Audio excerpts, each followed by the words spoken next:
Choo adventure time! This is fun! ఒక అందమైన అడవిలో చిన్ని అనే ఒక బుజ్జిపిట్ట ఉండేది. చిన్నికి ఆకాశంలో తేలే తెల్లని మేఘాలంటే చాలా ఇష్టం. నేను కూడా ఆ మేఘాలను తాకాలి. కాని ఆమెకు ఎత్తు అంటే కొంచెం భయం.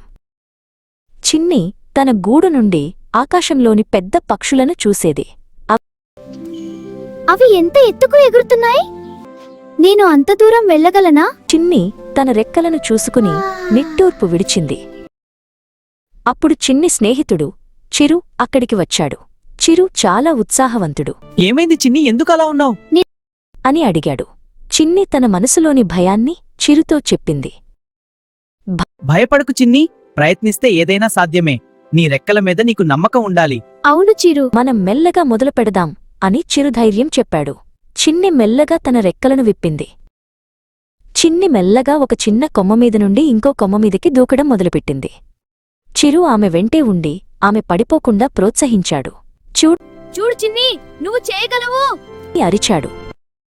ఒకరోజు ఉదయం సూర్యుడు ప్రకాశవంతంగా వచ్చాడు. చిన్ని ఆకాశం వైపు చూసింది. ఈ రోజు నేను ఖచ్చితంగా ఆ మేఘాలను తాకాలి చేయించుకుంది. ఆమె తన రెక్కలను బలంగా ఆడించడం మొదలుపెట్టింది. చిన్ని గాలిలోకి ఎగిరింది. ఆమె రెక్కలు ఫ్లాప్ ఫ్లాప్ అని వేగంగా ఆడుతున్నాయి. ఆమె చెట్ల పైకి చేరుకుంది. కింద చూస్తే అడవి అంతా చిన్నగా కనిపించింది. ఆమెకు కొంచెం వణుకు వచ్చింది, కాని ఆగలేదు. అప్పుడు ఒక చల్లని గాలి వీచింది. ఆ గాలి చిన్నిని మరింత పైకి నెట్టింది. చిన్ని కళ్ళు మూసుకుని తను కూడా ఒక మేఘంలా మారిపోయానని ఊహించుకుంది. ఆమె భయం మెల్లగా మాయమైపోయింది. అద్భుతం! చిన్ని ఇప్పుడు మేఘాల మధ్య ఉంది. తెల్లని దూదిలాంటి మేఘాలను ఆమె తన ముక్కుతో రెక్కలతో తాకింది. అని ఆనందంతో అరిచింది.